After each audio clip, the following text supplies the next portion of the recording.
¿Existe un solo codón terminal? No, hay 3. En muchos casos existen mutaciones de la tercera base del codón que no produce cambio alguno en la estructura proteínica. Esa es la respuesta, porque has visto que el tercer nucleótido puede ser variante y te da el mismo aminoácido. ¿Cuál de los siguientes aminoácidos es iniciador de la síntesis proteica? Metionina, epigenética. Ahora vamos a revisar algunos conceptos solamente como una cuestión de información, porque no creo que les pregunten eso, pero por una cuestión de información, porque ya que, además no creo que solamente quieran aprender bioquímica, ¿no? La epigenética es un concepto que, o sea, de acuerdo al concepto que dicen, más allá de los genes, o sea, por encima de los genes, o de encima de la expresión génica, lo que va a modular la expresión génica, es el estudio de la modificación de la expresión de los genes, que no obedece a la sustitución de nucleótidos, ni alteración de la secuencia de DNA, simplemente a que el gen se silencie o el gen se apague, se encienda o se apague. Entonces, la epigenética está mediada por toda modificación todo factor que va a modificar la expresión de un gen. Entonces, lo que yo mencionaba hace un momento, esta es la madre, es la primera generación. Aquí las células somáticas son la segunda generación y las células reproductivas son la tercera generación. Y toda esta programación se va a dar durante el embarazo. La modificación de la expresión de un gen se va a dar durante el embarazo. ¿Y qué factor, cómo puede influir esto? Vamos a ver, la dieta, el genoma de la madre, ya sea si ha sufrido desnutrición en un proceso de la infancia, parasitosis, ha sido una niña muy enferma, ha sido anémica, etcétera, pero tú no sabes, pero a finales tú ya tuviste tu hijo ya ahí con esa persona. Entonces, ¿cuántas enfermedades habrá tenido? Tiene su predisposición a tener diabetes, tiene tías, mamá, hermanas con diabetes, ¿no? O madre alcohólica, tantas cosas que pasan. O ahí son amantes del cigarro, del tabaco en esa casa, o en esa casa son de dieta hipercalórica, full carbohidratos, hipergrasa, o sea, no lo sabe. Al final eso no importa, la cosa que tú tuviste tu hijo.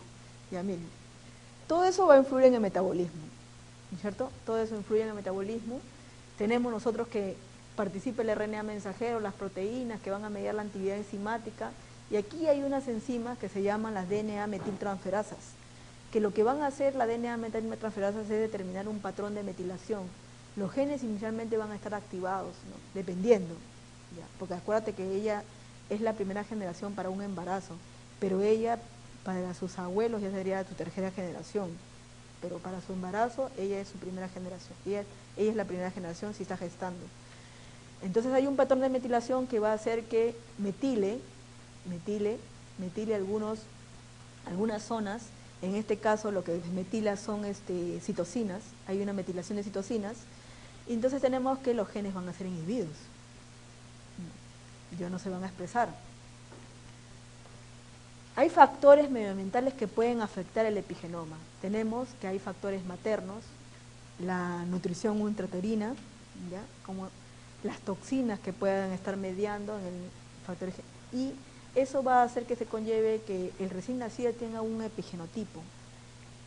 Este va a estar influido por la dieta, por la edad, las drogas, las toxinas, las enfermedades, que van a determinar que tenga un epigenotipo adulto, ¿no? Y que desencadenen enfermedades incluidas el cáncer. Ahora, tú sabes que si un niño tiene muy bajo peso al nacer, ya se programó fetalmente para que sea un adulto con problemas cardíacos, ¿no es cierto? Ya sabes eso, ¿no es cierto? Eso ya se sabe ya. Antes de eso no se sabía. Con bajo peso al nacer, y una persona con sobrepeso al nacer ya se predispone para tener diabetes también, ¿cierto? Ese ya en el adulto, ese va a ser diabético, ya tiene su marca ya. Entonces tenemos acá la hipótesis de Berker. Berker es un inglés, y realmente en Inglaterra se hicieron muchos trabajos en la parte, para evidenciar la parte epigenética, factores epigenéticos, cómo pueden estar mediando, y que se puedan encontrar en la actualidad con evidencias de alteraciones metabólicas, ¿no? Entonces tenemos aquí que el déficit nutricional materno, ¿ya?, y la insuficiencia placentaria pueden conllevar una desnutrición fetal. Entonces ya que hay una programación fetal, que va a haber cambios en el metabolismo hepático, cambios en las estructuras del corazón y vasos y riñón, cambios en el páncreas, en el músculo, cambios en el hipotálamo, en la hipófisis. El medio ambiente va a entrar a tallar acá. que va a desencadenar que tenga hiperlipemia, hipertensión, obesidad, resistencia a la insulina, el síndrome metabólico. Entonces, hay un libro de Berker que, por ejemplo, habían hecho el estudio desde recién nacidos, o sea, un estudio bastante, desde un inicio, habían estudiado pues unos recién nacidos en la época del 60, ¿no? Y les habían hecho todo el seguimiento, toda la etapa adulta, ¿no? Y todo lo que habían desencadenado, ahí veían los bajos del peso, ahí estaba todo catalogado, bajo peso al nacer, ese mismo paciente había desencadenado problemas cardíacos, ¿no? Y así va, y evaluaban, periódicamente les iban evaluando, ¿no?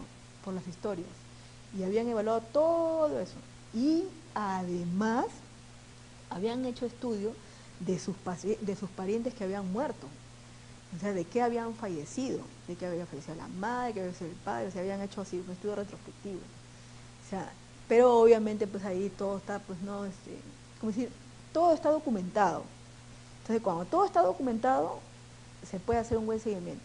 Claro, si tú tienes que no hay nada de documentación, hay un incendio, se quemó todo y no se puede identificar ya, no se puede hacer ni un estudio de nada, pues todo empieza en foja cero. Porque además porque la persona no tiene compromiso de participar en un estudio y tú tienes que estar buscándola. Entonces, si todo ese estudio se hiciera en la maternidad de Lima, toditito, o sea, un seguimiento, ¿no? Un seguimiento de todos los años, ver cómo ese ha nacido así, a ver si en el camino de qué enfermedad muere, o si llega a la etapa adulta, qué desencadena, ¿no? Entonces ves toda su línea, ¿no? Y a partir de esa mamá, que de repente a los 15 años, ya esa niña a los 15 años ya va a tener otros hijos. Entonces ahí miden, por ejemplo, su grado de estrés, medirle el grado de estrés nomás. Medir el grado de estrés de generación en generación. La ansiedad y todo eso ha estado mediado por cambios epigenéticos, había habido metilaciones. Toda la ansiedad, el estrés, todo eso lo que tiene, durante el embarazo esa persona sufrió de eso. Y esa persona, su madre, durante el embarazo también sufrió de eso. Porque todos esos cambios de metilación se dan y se van heredando de generación en generación. ¿Dónde han estudiado eso y con qué población han estudiado eso? Con la población que ha sido sometida al holocausto. A pesar que han habido sobrevivientes, han encontrado personas que sufren de esos mismos problemas y a pesar que ya no viven en una situación de holocausto, pero han arrastrado, epigenéticamente han heredado esa marca. Y lo más cercano es que han estudiado también, por ejemplo, en ese atentado que hubo en las Torres Gemelas, evaluaron a todititas las mujeres que durante esa época estuvieron gestando. Evaluaron su concentración de cortisona que elevaban en la saliva y luego también evaluaban a los niños que nacían, ¿no? Y su alta concentración de cortisona que tenían estos niños. Pero estas mujeres ya habían pasado por ese evento de las Torres Gemelas. Y ahora ahí también ya están evaluando su tercera generación, porque ya hay niñas que ya tienen hijos. O sea, ya hay niñas que ya crecieron, bueno, ya tienen sus hijos, ya hay una tercera generación. Entonces, ese patrón de estrés se ha ido repitiendo. Bien, la obesidad y el gen ahorrador. Aquí.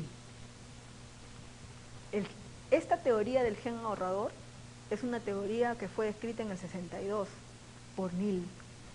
¿Qué menciona? Que hay una predisposición humana a la obesidad, al síndrome metabólico y a la diabetes, el genotipo ahorrador y la incorporación de la diabetes en el genoma humano desde la antropología biológica. ¿Qué quiere decir esto? Que acá ponen a Lucy porque es un Australopithecus prácticamente en la secuencia de la evolución, tienes al paleolítico, que consumían una alta cantidad de carbohidratos, proteínas y grasas, pero como este ser, vamos a decir así, tenía que recorrer largas caminatas y tenía momentos en los cuales solamente consumía alimento, que encontraba alimento y en muchos casos de putrefacción. O sea, que ese es falso que tú ves los libros de historia, que peleaba con el tigre de Bengala, el que se enfrentaba a un mamut, jamás hacía eso, nunca hacía eso, porque se cuidaba y era grácil. Entonces, lo primero que hacía era esperar que las bestias se saciaran, el león, las grandes fieras se saciaran, y después él consumía lo que quedaba, ¿no? Pero trataba de consumir todo lo que podía. Entonces, como consume de forma voraz, incrementa la insulina, ¿no es cierto? Entonces, ¿qué pasa? La glucosa hay que repartirse, ¿no?, al cerebro, hay que repartir. ¿Qué va a pasar? La insulina va a promover la síntesis de ácidos grasos. Entonces el exceso de insulina va a causar una resistencia a la leptina. Entonces no va a haber una saciedad en ese momento, sino en tratar de comer todo lo que puede. Entonces aquí también habrá una síntesis de glucógeno pero en el músculo va a haber una resistencia a la insulina. Entonces, ¿qué va a pasar? El músculo va a acumular grasa. Y esa grasa le va a servir para su caminata hasta encontrar otro animal, otra presa, ¿no? Entonces, como caminaba largos trechos, eso lo cubría. Y además, ten en cuenta que él consumía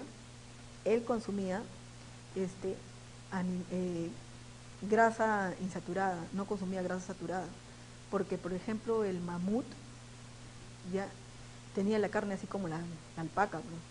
Que tiene grasa insaturada, no tiene grasa saturada. Esa grasa saturada se va a dar cuando sucede, o sea, lo describen como que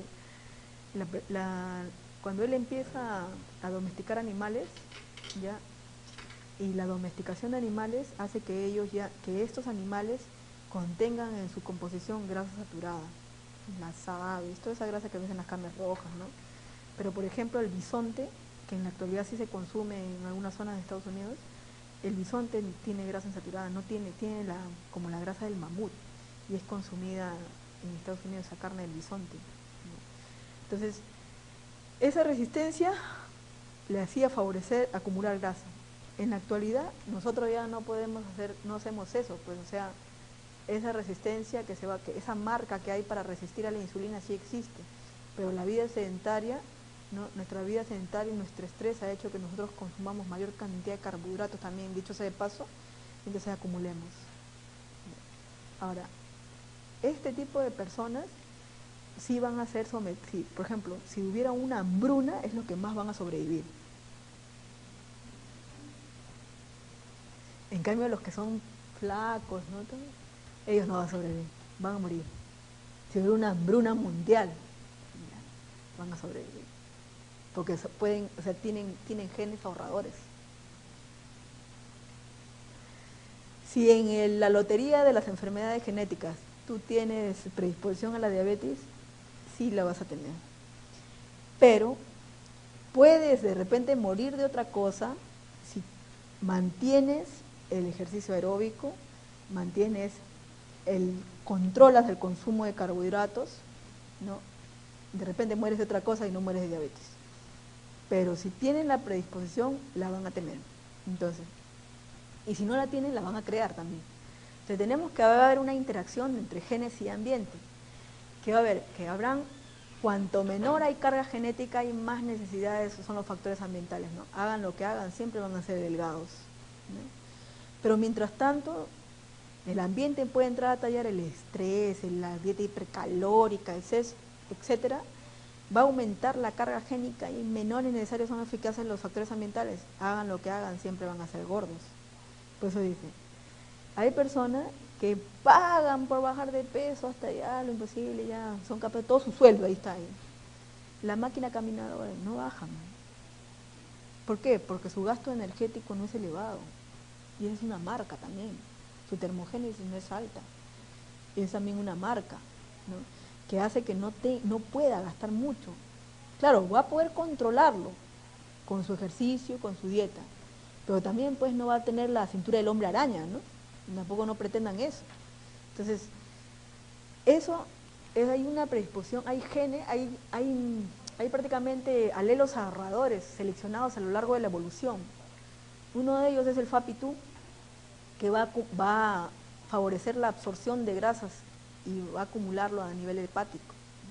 Este FAPI2 prácticamente es como se dice, el nombre de un gen, ¿ya?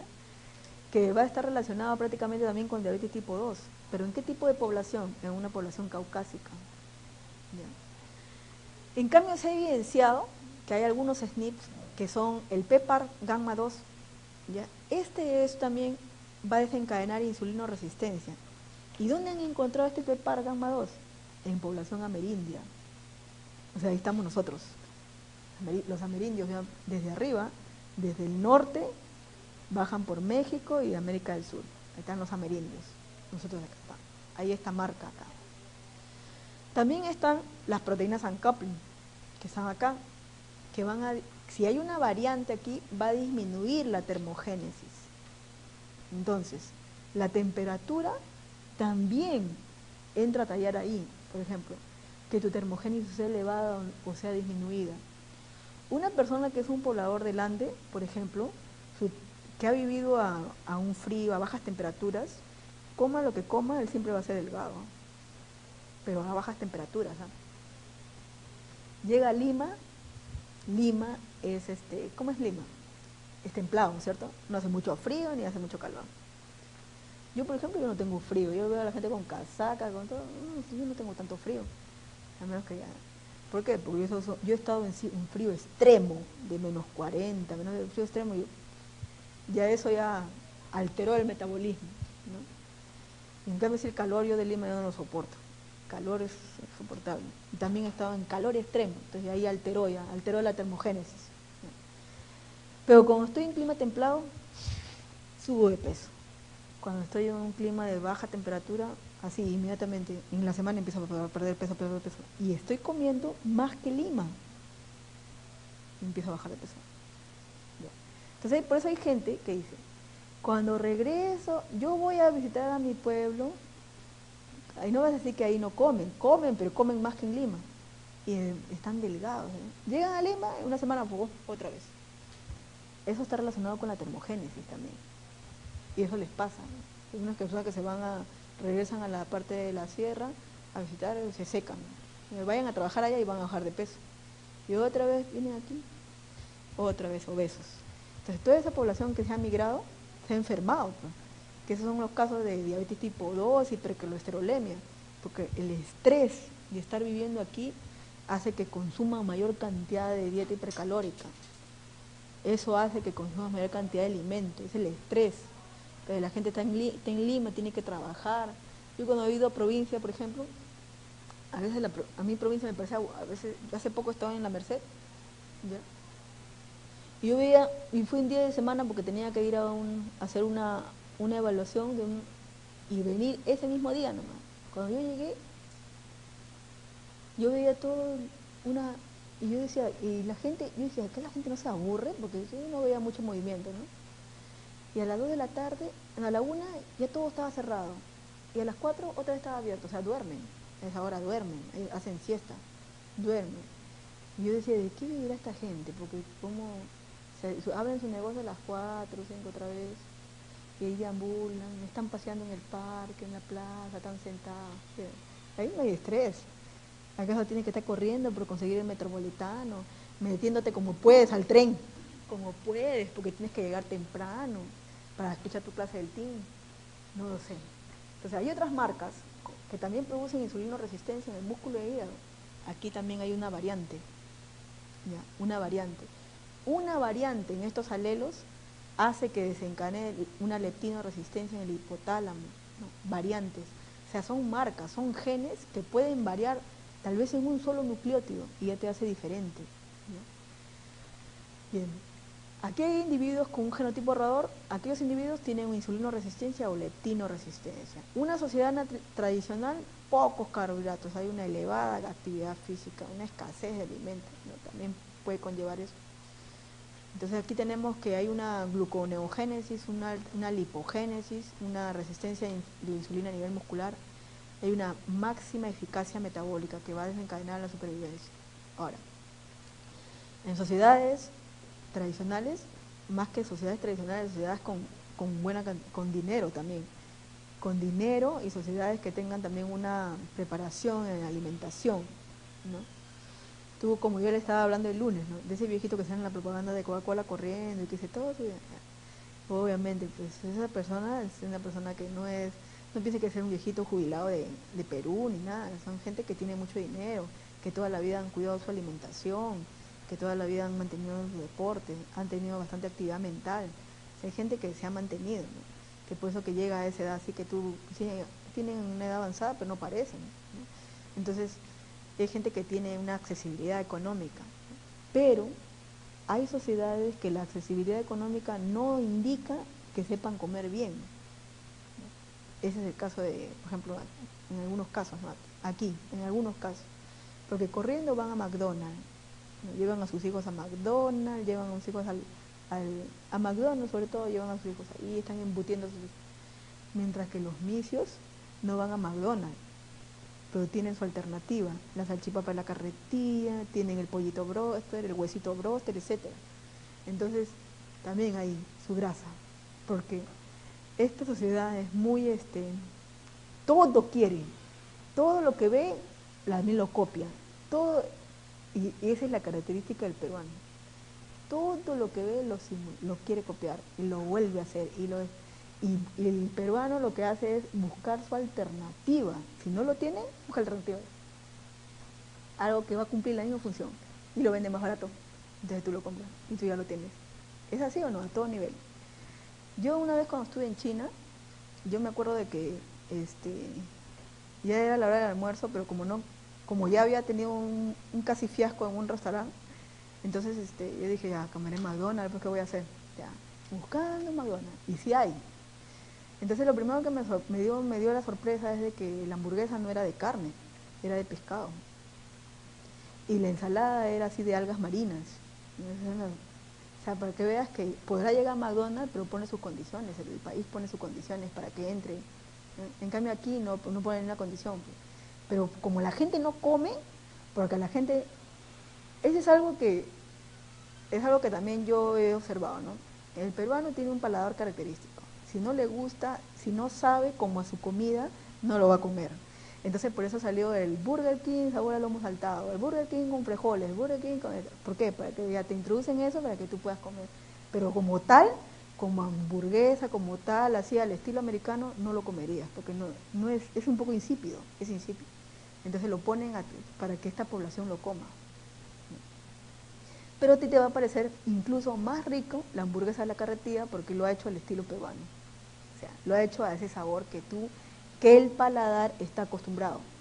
Entonces, tenemos que las sociedades modernizadas, carbohidratos rápidos, sedentarismo, exceso de grasas saturadas, van a conllevar a una insulino resistencia, resistencia, alteraciones metabólicas, síndrome metabólico. Ahora, habíamos mencionado en un inicio que un nutrimento puede favorecer o tener un efecto en la salud positivamente o también negativamente. ¿Ya? Tenemos aquí que, por ejemplo, un nutrimento, ¿ya? Un alimento, va a pasar por todos los eventos que pasa el DNA. ¿No? DNA se transcribe a RNA, el RNA luego a una proteína y luego esta proteína pasa al proceso metabólico. Pero ese efecto, ¿ya? Ese efecto puede ser para prevenir o para hacer progresar una enfermedad. ¿Ya? Entonces de eso se trata la genómica nutricional.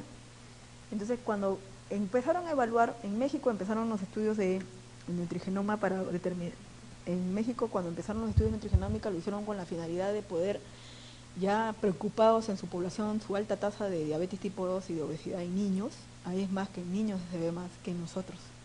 Nosotros tenemos, según descrito por el doctor que, ahorita no me acuerdo el nombre del doctor, que ha hecho el estudio de todo el lado de la costa para determinar la obesidad infantil, entonces se ve, por ejemplo, en su mapa, que la obesidad infantil está alta en los extremos, ¿no? Si lo ves Tumbes, Piura está elevado y Tacna está elevado, pero su gráfica se ve así, siendo la más baja, está entre Huancavelica, Lima, está la tasa de obesidad disminuye.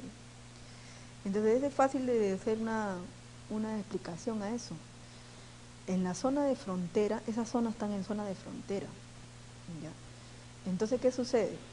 Como yo les dije ayer, el lunes, los productos procesados que son importados en Lima todavía tienen un precio alto, ¿ya? En cambio, en zona de frontera, los productos procesados que están endulzados con fructosa, con jarabe de fructosa, tienen precios bien bajos, son más baratos. ¿Por qué?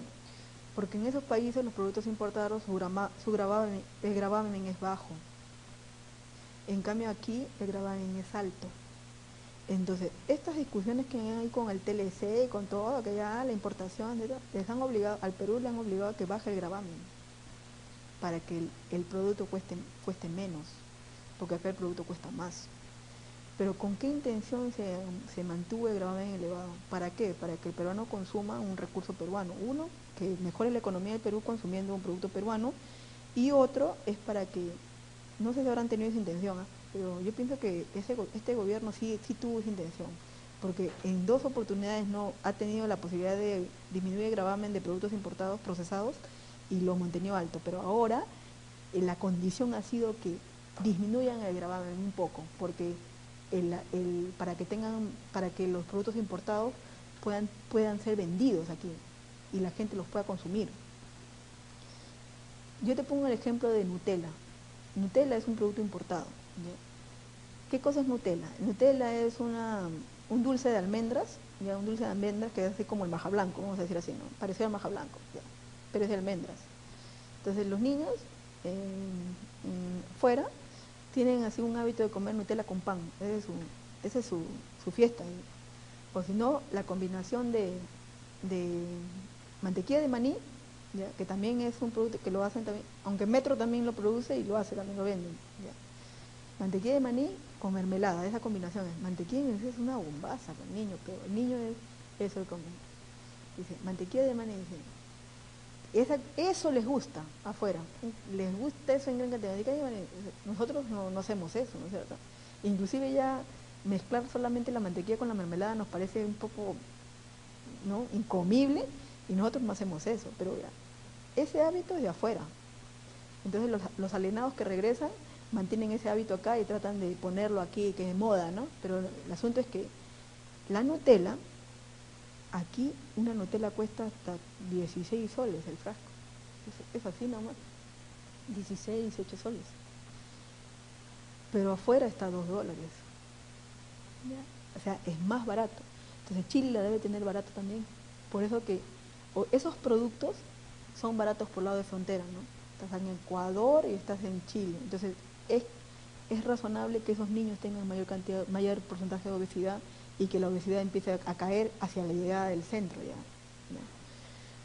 Entonces, sí se ve, en México se observa mucha obesidad en niños, mucha obesidad. Entonces, cuando yo veo acá, los niños yo no veo niños tan obesos, inclusive los adolescentes no son obesos, púberes no son obesos, son escasos la obesidad, casi. Ya cuando están en etapa adulta ya su estrés es lo que hace eso. Entonces México, como estaba preocupado en eso, ya, México dijo, bueno, hay que estudiar a nuestra población antigua. Entonces la población antigua, acuérdate que ellos derivan de los aztecas, y los aztecas no eran obesos, los mayas tampoco. Entonces, ¿qué consumían? Ellos evaluaban qué consumían y que en esos nutrimentos tenían que haber encontrado, hay factores que van a hacer que disminuya la síntesis de colesterol. Entonces, ese es el caso de la chía, por ejemplo, el nopal, etcétera, ¿no? Entonces, para ellos agarraron ya a un grupo de pobladores y empezaron a hacer un estudio. Inicialmente les midieron el colesterol a todos. Entonces, después del tratamiento dietario, ya sea por chía, por nopal, por soya, ¿ya? Entonces observaban que habían individuos que mantenían el colesterol elevado, pero observaban que había esos individuos que sí bajaban un poco el colesterol y a ellos le llamaban los normorespondedores. Y aquellos que sí bajaban drásticamente el colesterol, y a ellos le llamaban los hiperrespondedores. Por eso te tendrás que habrán personas que a algunas cosas le hace bien y a algunos que no. Entonces, cada individuo tiene los mismos genes con ligeras variaciones, llamadas variantes génicas. Estas variantes distinguen de una persona a otra. Entonces, estas variantes génicas van a influir en el metabolismo, ya sea en el requerimiento, en la absorción y la utilización de nutrientes. Un ejemplo de ello, por ejemplo, es el estudio que hizo Canizales en el 2010. Ya había estudiado otros genes. Entonces, mira, ABCA1, ¿qué cosa es? ABCA1 es un transportador que está acá, ya, que va a permitir que el colesterol sea removido del tejido periférico y lo lleve al hígado. ¿Te acuerdas de eso? Ya, el transporte reverso del colesterol, ya, aquí hay un transportador. Entonces, acuérdate que este es un receptor, esto es una proteína, ¿no es cierto? Esta proteína tiene una secuencia de aminoácidos. Entonces, ¿qué pasa? Que la secuencia normal, en la posición 230, tiene una cisteína, en la posición 230 tiene una cisteína. Pero hay individuos que tienen una variante en esa secuencia, pero esa secuencia está variando, en la posición 230 están variando una arginina por una cisteína. Se ha variado una arginina por una cisteína en la posición 230 y eso se ha encontrado en poblaciones nativas americanas. La población amerindia tiene esa variante. Esa variante hace que este gen esté asociado con bajas concentraciones de colesterol HDL, desencadena obesidad y diabetes tipo 2. Y esto se ha evaluado en mestizos mexicanos, ¿no? Entonces, seguimos. Coenzimas, cofactores enzimáticos.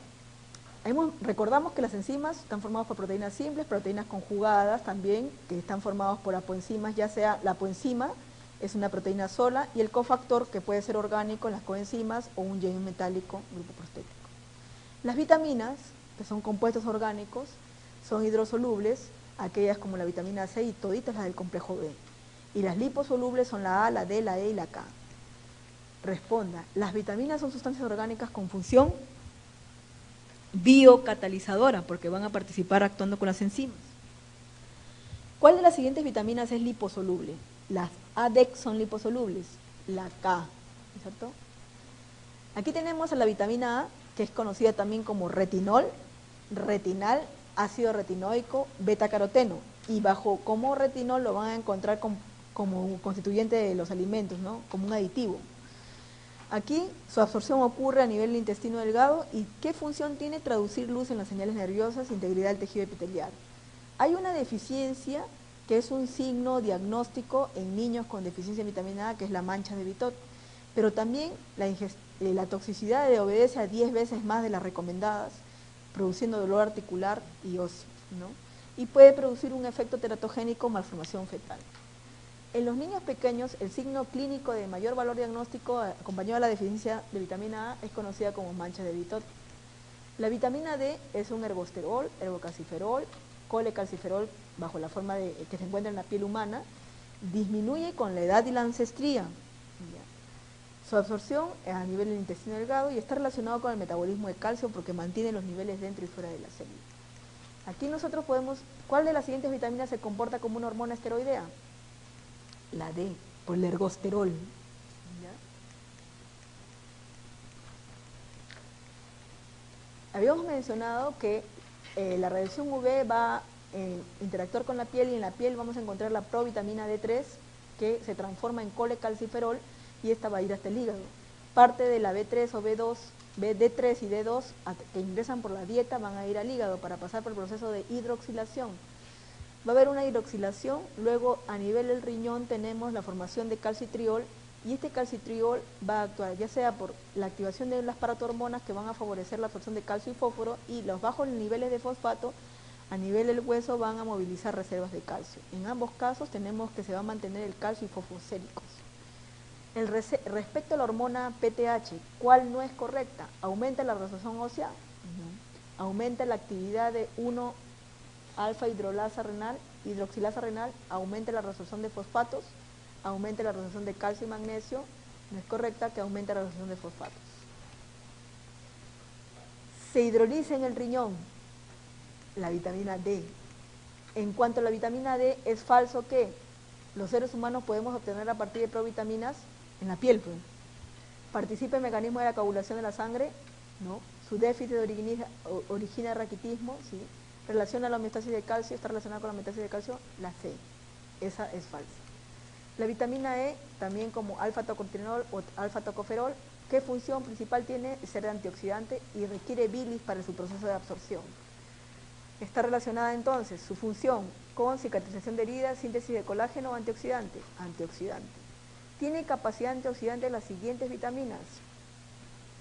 La A es antioxidante, la E hemos visto que sí y la C también. La vitamina K, conocida como fitoquinona en la leche, que se encuentra en leche, frutas y espinaca, y menaquinona en el hígado. Menadiona es una vitamina K sintética. Participa en los procesos de coagulación. ¿Cuál es la función principal de la vitamina K en una persona sana? La fuente principal, perdón. Acordémonos que la vitamina K también es sintetizada a nivel intestinal por la flora bacteriana, ¿ya? Síntesis por bacterias intestinales.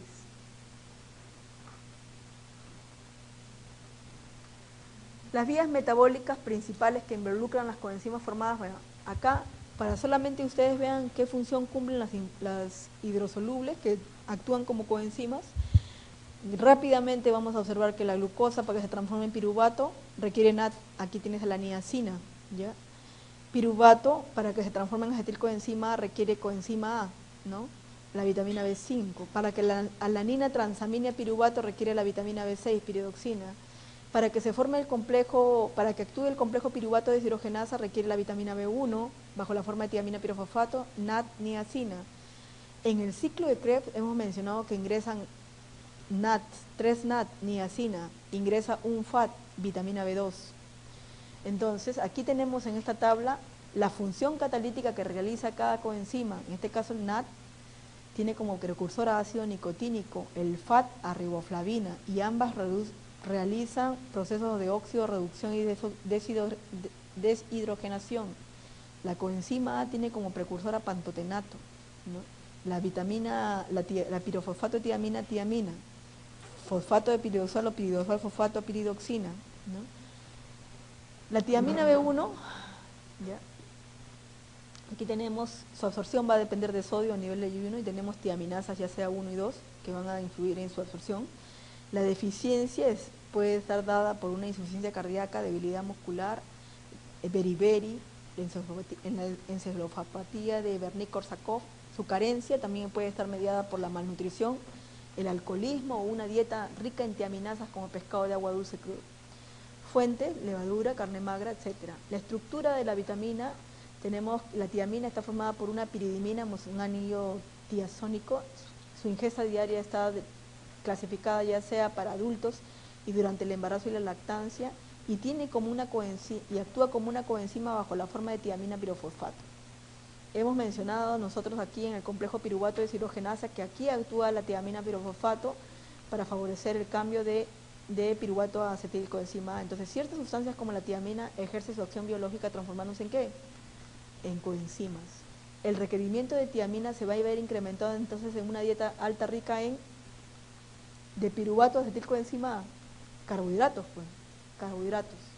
El beriberi predomina en pacientes con problemas de consumo excesivo de alcohol. Hay un beriberi seco, un beriberi húmedo, pero los síntomas del beriberi húmedo abarcan despertarse en la noche con dificultad, formación de edemas, ¿no? Disneas. El beriberi es una enfermedad producida por deficiencia entonces ¿de qué vitamina? La tiamina. El síndrome de Wernicke-Korsakoff, ¿ya? Son afecciones diferentes que se deben ambas al daño cerebral causado por la falta de vitamina B1. Ahora, se caracteriza por la confusión, pérdida de coordinación muscular. Los síntomas del síndrome de Korsakoff es la incapacidad para formar nuevos recuerdos, pérdida de la memoria que puede ser grave, ¿no? Ver o escuchar cosas que realmente no existen. Pero esta deficiencia crónica de tiamina, ¿a qué se debe? Tenemos acá, por ejemplo, la ribosa 5-fosfato, la transcetolasa con una afinidad muy reducida a la tiamina pirofosfato. Aquí tenemos que la ribosa 5-fosfato, ya en el ciclo de las pentosas, la tiamina actúa aquí favoreciendo la actividad de la transcetolasa para formar gliceraldehido 3-fosfato, y esta conlleva la formación de piruvato, y este piruvato pueda nuevamente, aquí tenemos que esta tiamina va a favorecer la actividad de la piruvato deshidrogenasa para formar acetilcoenzima A, y este puede dar lugar a la formación de generación de energía. Y aquí tenemos que otra vez la tiamina fosfato entra aquí a tallar a este nivel. Entonces, frente a la deficiencia de la tiamina transcetolasa, que presenta una actividad muy reducida, provocando consecuencias sobre la conducta y función motora. Entonces, el beriberi tipo húmedo cursa ¿con qué? Con rinorrea, poliquiuria, edema, ¿no es cierto? El síndrome de Wernicke-Korsakoff se produce en alcohólicos por deficiencia de tiamina. La riboflavina se absorbe a nivel del intestino delgado. Esta es una vitamina termoestable, y su deficiencia está relacionada con la inflamación faríngea, estomatitis, dermatitis, anemia. Tenemos que esta riboflavina, le hemos visto que actúa aquí como es precursor de FAT, hemos visto que en el ciclo de Krebs, en un evento, también hemos visto que este FAT ingresa, el FAT-H2, se recupera aquí, actúa con la succinato deshidrogenasa, se recupera FAT, forma grupos prostéticos de deshidrogenasa de succinato. ¿Cuál? La riboflavina, ¿no? A nivel, marque lo correcto con relación a la riboflavina. En medio ácido presenta fluorescencia amarilla, se absorbe en el hilio, se encuentra en mayor cantidad en alimentos de origen vegetal, se halla en forma de nucleótidos FN y FAT. Esa es la respuesta. La niacina B3 se absorbe, la absorción se realiza en la mucosa del intestino y su deficiencia relacionada a pelagra, dermatitis. Tenemos el ácido nicotínico nicotinamida. Su dosis alta se utiliza como profiláctico en diabetes. Su toxicidad está relacionada con la hiperlipemia, rubor cutáneo. Aquí tenemos, marque lo falso respecto a la niacina. El ácido nicotínico se convierte con facilidad en nicotinamida, es esencial en la forma de coenzima NAT y NADP. La forma activa es el ácido nicotínico, su requerimiento se expresa en términos de niacina. Tenemos falso, la forma activa se expresa como ácido nicotínico. El ácido pantoténico B5, función, participa en el metabolismo de los carbohidratos y su fuente va a estar en el hígado y en la levadura. Tenemos que el ácido pantoténico va a ser precursor de la coenzima A. Aquí tenemos la estructura de la coenzima A y el ácido pantoténico que forma parte de la coenzima A. En cuanto a la vitamina B5, es falso que se le conoce como ácido nicotínico, se le conoce como ácido pantoténico, es necesario para la formación de anticuerpos, es precursor de la coenzima A, se le conoce como ácido pantoténico. La piridoxal B6, la piridoxal fosfato, vitamina también termoestable, se absorbe a nivel del yeyuno, se encuentra en el salvado y en el hígado. Está relacionado con los procesos de transaminación, ya, marque lo correcto en relación a la piridoxina. Está en forma libre como piridoxal y como piroxidamina, mejor fuentes de verduras y frutas. Su requerimiento se relaciona con la cantidad de calorías. Hay toxicidad aguda, la toxicidad aguda causa acaticia, se destruye totalmente a 120 grados. La relación correcta es que está en forma libre como piridoxal y como piroxidamina. El ácido B9, el ácido fólico B9 se absorbe también en el intestino delgado, se almacena en el hígado y para la excreción se da a través de la orina y la bilis, ¿ya? Y el etanol interfiere en la absorción. No es termoestable porque a altas temperaturas se descompone el ácido. El ácido fólico B9 tiene como su constitución el ácido teroico, ¿no? El ácido glutámico, está relacionado con la transferencia de grupos carbono, metilo, metilnilo, ¿ya? El ácido fólico, ¿ya? Sus fuentes tenemos en las hojas verdes, en el hígado, susceptible a la oxidación de un 50-95%, se destruye en el cocimiento prolongado. Por eso que cuando ustedes comen espinacas medias así color pardo, eso ya no tiene ácido fólico, ya no sirve, ya no tiene ningún valor nutricional. Por eso que esto se blanquea nomás. ¿Qué le llama blanquear? Que cuando esté hirviendo se echa ya sea la cabecita del brócoli, todo lo que tiene las espinacas verdes, se echa solamente, no se echa el brócoli entero, eso no se hace. Se echa solamente las ramitas nada más. Esta parte de acá. Esto, porque este tallo tiene mayor cantidad de tiempo de cocción. Entonces por eso que se echa esto, ¿ya? Para esto tienen que usar un colador de metal, de acero. Entonces, ¿qué hacen? Ustedes lo suspenden con el colador de metal de acero, cuando el agua esté hirviendo, el caldo esté hirviendo, lo que ustedes tengan. Entonces lo tienen ahí 1, 2 minutos, se cambió de color a un verde encendido y ahí lo retiran. En cambio, pueden ustedes colocar esto como fibra, lo pueden colocar como fibra, pero este ya se llega adentro y tiene mayor tiempo de cocción. Y lo mismo pasa con las espinacas. Entonces es 1 minuto, 2, se retira y ahí es donde está su ácido fólico, ahí está la B5, pero si lo cocen demasiado ya está de color pardo, ¿eso ya para qué sirve? Ya no, ya. Deficiencia está relacionado con el tubo neural. Respecto al ácido fólico, ¿ya? Es el ácido heteroilglutámico, se absorbe solo como monoglutamatos, su acción es importante en la síntesis de guanina. Se encuentra en alimentos por lo general como monoglutamatos y la administración puede ocasionar daños en los tubos renales. Y aquí no corresponde, se encuentra en alimentos por lo general como monoglutamatos. La biotina, esta es muy especial, esta vitamina. ¿Ya? Se necesita sodio y se absorbe a nivel del intestino delgado. ¿Dónde se encuentra la biotina? En la yema. Pero, no está reportada su toxicidad. En el caso de la biotina, hay una particularidad. Para absorberla, tiene que estar cocido en la yema. ¿Por qué? Porque en la yema líquida ya en el proceso de la digestión, cuando tú consumes, hay otro componente, ya, que ahorita no me acuerdo, ahorita se me ha ido el nombre de ese componente, no me acuerdo, ya, y ahorita se me ha ido el nombre de ese componente, pero ya. Ese componente lo que hace es impedir la absorción de la biotina.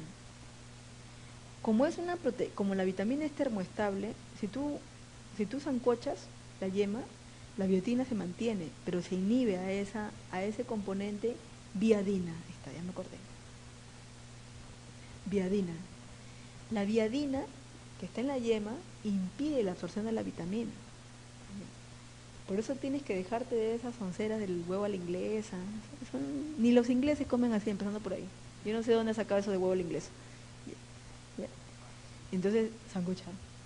Así que, ahora, la biotina, su participación se ha encontrado, por ejemplo, que cumple una función, ¿ya? Regulación en la transcripción génica, ¿ya? Porque la biotina prácticamente impide el proceso, por ejemplo, favorece al biotinizar, porque biotiniza. Cuando biotiniza las colas de las histonas, favorece que el DNA que pueda estar enrollado se desenrolle y favorezca la expresión de algunos genes. Pero si el DNA está enrollado, está como un acordeón cerrado, ¿no? Porque está metilado, esa porción.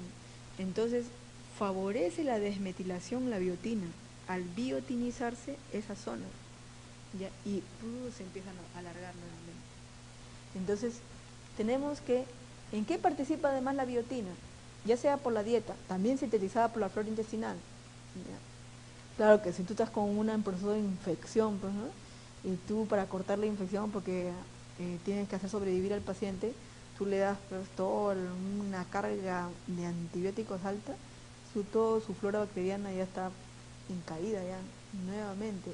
Algo que tú no haces y que deberías hacer, es decir, al paciente, aunque sea su familiar, que traiga probióticos, porque probióticos no le van a dar en el hospital, que traiga probióticos para nuevamente regenerar la flora bacteriana. Porque acuérdate que en la flora bacteriana se produce la vitamina K, se produce también la biotina, se produce ahí. ¿Ya? Entonces, toda su carga normal de bacterias, de flora bacteriana que favorecía su síntesis, barrió. Entonces, hay que regenerar con probióticos. Entonces, tenemos acá que la biotina, a través de una biotinidasa, va a formar biocitina, habrá una degradación proteolítica para dar lugar a la formación de holocarboxilasa. Por otro lado, las holocarboxilasas sintéticas y las apocarboxilasas van a dar lugar a la formación, unirse aquí con la biotina, ya unirse a las biotinas para participar en la síntesis de ácidos grasos, la gluconeogénesis, el catabolismo de aminoácidos. Marque lo correcto respecto a la biotina. Es un ácido monocarboxílico insoluble en el alcohol, casi no es sintetizado por bacterias, sí, los casos de deficiencia son frecuentes, la yema de huevo es inadecuada, la biocitina se hidroliza para dar biotina. No. Marque lo correcto. ¿Cuál de los siguientes es indispensable en la dieta? La biotina, nunca debe faltar la biotina. La cobalamina B12, su deficiencia va a estar relacionada con la cianocobalamina, también conocida como cianocobalamina, anemia megaloblástica, ¿no? Entonces tenemos que su absorción, aquí está la B12, tenemos que ingresa por la dieta, en la saliva son secretadas las glándulas salivares, la aptocorrina, se asocia a la B12, pero también las células gástricas, las parietales, van a segregar el factor intrínseco, que a nivel intestinal va a haber una separación de la aptocorrina con la B12 y se va a asociar al factor intrínseco que va a favorecer que pueda ser absorbido a nivel de la mucosa, ¿no?, intestinal. Luego el factor intrínseco se libera y hace ingreso de la B12 y la transcobalamina la transporta por la vena porta. Entonces, por ejemplo, está descrito que hay pacientes en las cuales, yo no sé si en la actualidad harán eso, pero básicamente los pacientes en las cuales le han hecho le han colocado una faja gástrica o le han removido una porción de estómago. En el caso de cánceres sí se evidencia eso. En caso de cánceres que han removido porciones, este factor intrínseco ya no se va a producir, ¿no es cierto? Entonces va a impedir. Entonces estas personas tienen una deficiencia en la B12. Personas que han sobrevivido al cáncer gástrico, una deficiencia en la B12. Entonces, ellos, por más que ellos ingieran esto sobre de frente, el factor intrínseco va a impedir un 1% puede estar, un 1% se dice que puede ingresar sin el factor intrínseco, bien bajo.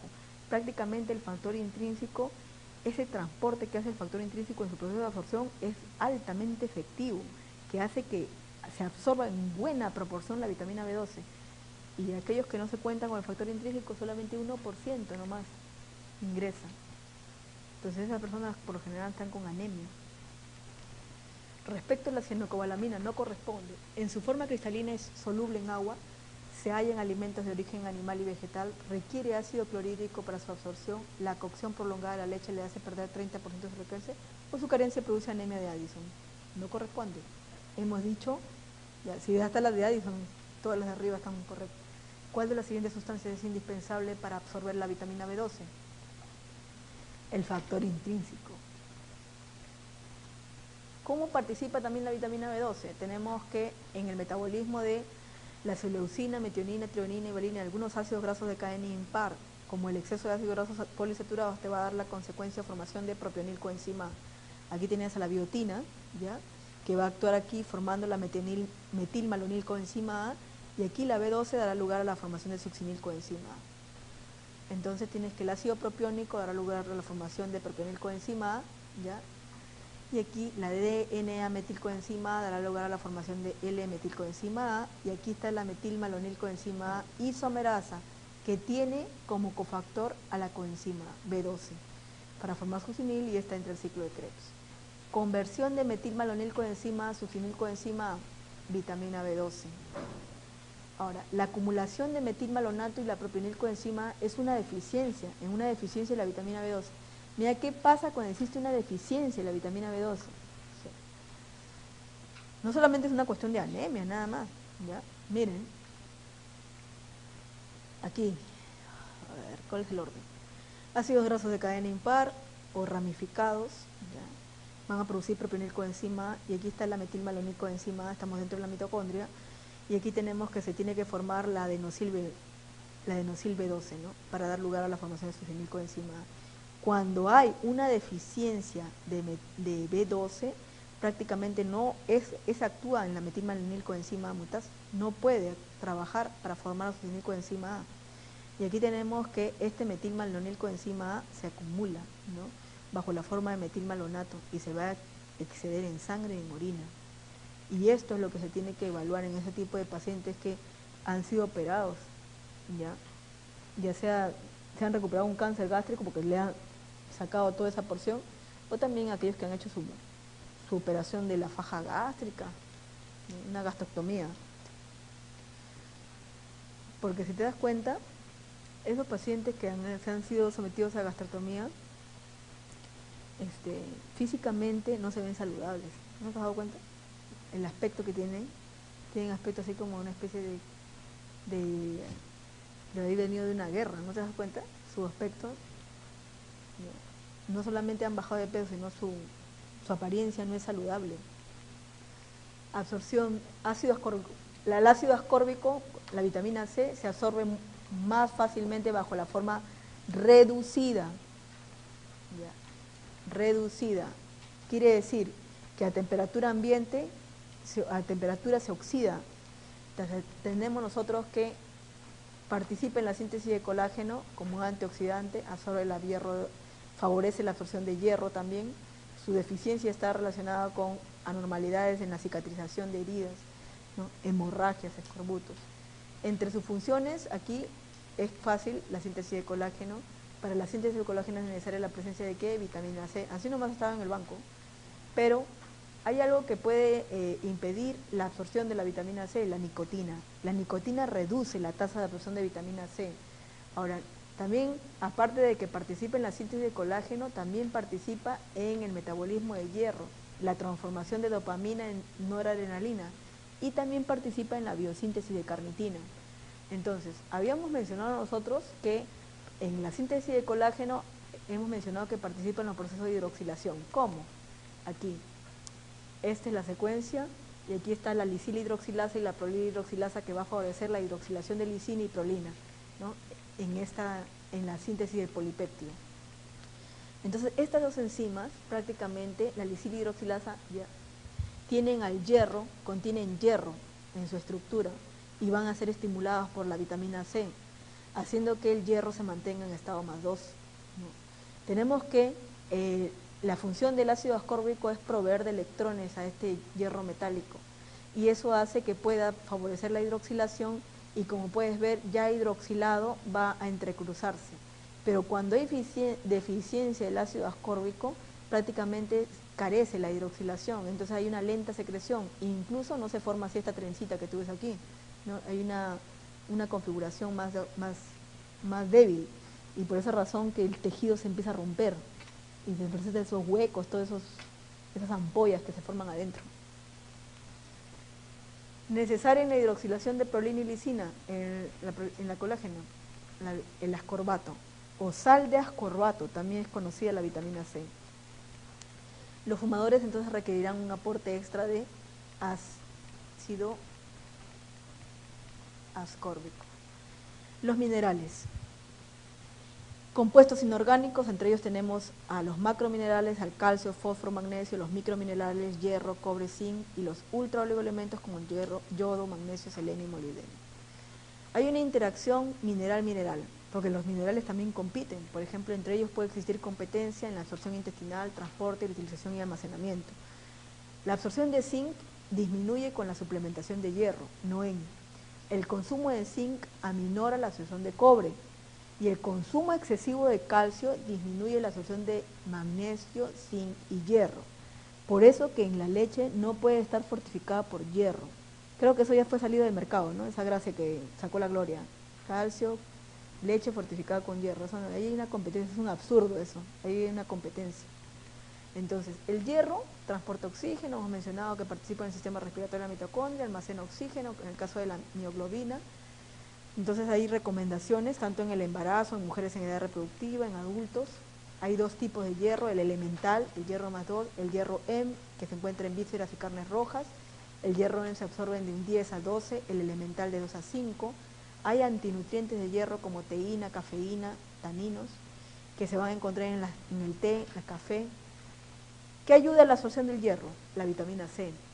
Por eso que es bueno que cuando después que almuercen o consumen carnes rojas, tomen limonada. Sus niños tienen que tomar limonada para favorecer la absorción del hierro. ¿Qué sustancia que favorece la absorción del hierro? Entonces tenemos a la vitamina, excepto los fitatos. Los fitatos impiden la absorción del hierro. ¿Y eso dónde se encuentra? En los cereales. En la cáscara de los cereales. Las cáscaras de los cereales se encuentran los fitatos. Ahora, en los cereales, pues esa combinación de hierro, de cereal con leche, es un poco absurdo, porque ese cereal que está producido, ese cereal que es producido, cereal con leche, ese cereal manufacturado, pues, producido, industrializado, ese que vienen en cajitas, el cereal Ángeles, o cereal que viene en cajitas con esa cascarita, ya, y lo consumen con la leche, ese tiene fitatos, todo algo contraproducente, esa moda. Es mineral más abundante el calcio, en 90% se va a encontrar en los huesos, se absorbe a nivel del intestino delgado, se absorbe mejor en un medio ácido, ¿ya? Su transporte es activo, requiere de hidroxivitamina D, el transporte pasivo es independiente, vitamina D, en condiciones normales se excreta en un 50%, la excreción varía según los grupos etarios, o sea, quiere decir según el consumo de leche. Dietas ricas en proteína y café determinan su excreción. Su absorción ocurre en todas las partes del intestino, ¿ya? La lactosa aumenta la absorción en lactantes. El ácido oxálico, que vamos a encontrar en las espinacas, acelgas, ¿no? Forma oxalato de calcio, evitando la absorción. Y el ácido fítico forma el fitato de calcio, que es insoluble y no se absorbe.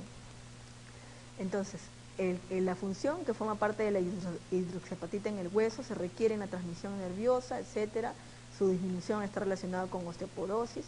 Mineral relacionado con la formación de huesos, dientes, función muscular y nerviosa, el calcio. El magnesio es un cofactor, constitución del hueso, cofactor en enzimas que transfieren grupos fosfatos desde el ATP. interacciones a mayor contenido de calcio, nitrógeno, decae la disponibilidad de magnesio. Hemos visto el magnesio en todos los procesos oxidativos, aquí donde se requiere ATP como sustrato, y aquí participa con la hexoquinasa. Se utiliza para la mayor parte de enzimas que utilizan ATP como sustrato, magnesio. El zinc, cofactor de metaloenzimas, anhidrasa carbónica, fosfatasa alcalina, está relacionado con el crecimiento y diferenciación del tegumento. Ya. Su carencia produce trastornos en la piel y en el aparato reproductor, interacciones a mayor contenido de hierro, cobre. Está relacionado con el crecimiento. Ya.